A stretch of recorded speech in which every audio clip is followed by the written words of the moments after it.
Hello, BookTube. Well, as you know, in just about a week, we have the launch, no pun intended, of a great BookTube event for 2025, Rocket Summer, created by Michael K. Vaughan, designed to celebrate pre-New Wave science fiction, classic science fiction, vintage science fiction, so anything from the very beginning of the genre, which, for you pretentious dude bros out there, has nothing to do with ancient Rome and nothing to do with Margaret Cavendish, okay? From the beginnings of the genre, which is H.G. Wells and Jules Verne and nobody else, to the 30s, and then to the 40s, and then to the 50s, and then finally the 60s. And the 60s is around the time when New Wave was happening in the genre, and we can go into what that was, and we'll talk all about it during Rocket Summer. But it's mainly in the 60s that you need to, for Rocket Summer, that you need to start distinguishing what you're going to read based not just on when it was published, but on what literary tradition it adheres to. If that makes any sense. It sounds very highfalutin for a Michael K. Vaughan video, and it isn't. It isn't meant to be. It's just that some authors leaned into New Wave in the 60s, and others did not. Whereas before that, there wasn't anything to lean into, so it was just more or less the same. Before that, it was just a question of the talent of the writer, but not the ethos of the thing being written. We probably don't have to worry about that until the fourth week of Rocket Summer. But even what I meant to say by that is that if you go just by decades, and if the goal, unspoken, but certainly in my case true, in Rocket Summer is to avoid New Wave, then you're going to have to be careful in the 60s. But largely not before then.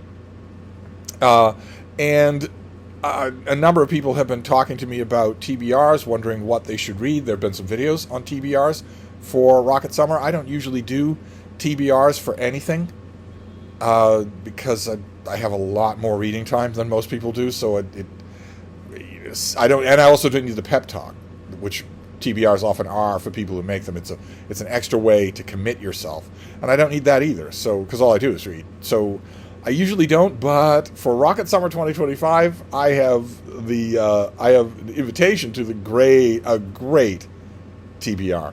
Joshua Crebo, fellow booktuber, Joshua Crebo and I are going to read the Science Fiction Hall of Fame, Volume 1, edited by Isaac Asimov.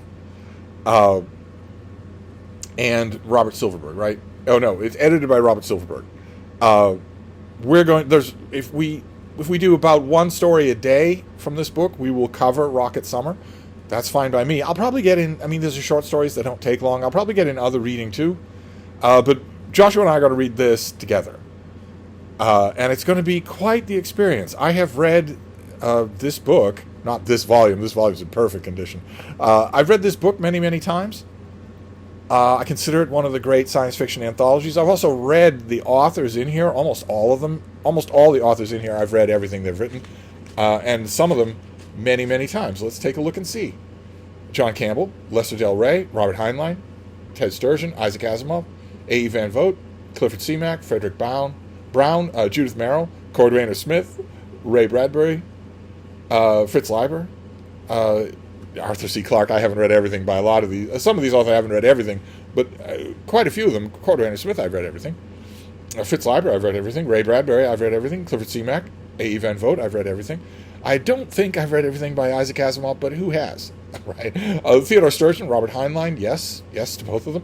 Anybody else? Roger Zelazny, Alfred Bester, the great Alfred Bester. I've read everything by Alfred Bester. Damon Knight, just recently. Went on a huge reading spree for Damon Knight. So I am familiar with the contents of this book quite a bit. And on the other hand, there's Joshua, who is 9 years younger than I am, and is new both to science fiction and, aesthetically speaking, to short stories. Short stories have never done much for him.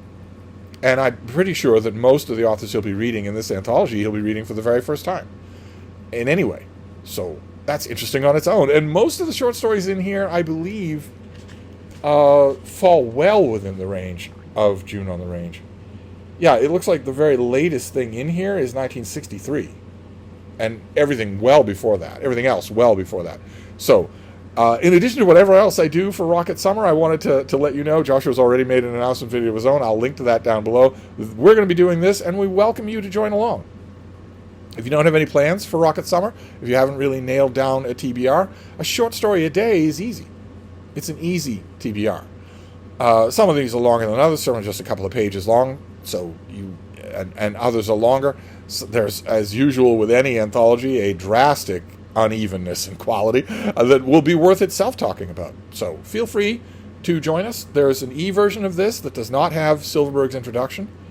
There's a print version of this with a kind of a gray steel riveted cover on it that I think also the print version does not have Silverberg's introduction. Then you've got these older print versions. This is volume 1, then there's volume 1B, and then 2, I think. And these were also came out in a hardcover edition that I think Joshua has held up on his channel. So there are plenty of editions out there that you can get. Feel free to let me know if you want me to look for one. We still have time. And that is what I'm going to be reading. At least the bulk of what I'm going to be reading for Rocket Summer is the Science Fiction Hall of Fame. What fun to go through it with somebody for the first time. So I'll wrap this up, and I will see you all when we blast off in July. Thank you, BookTube.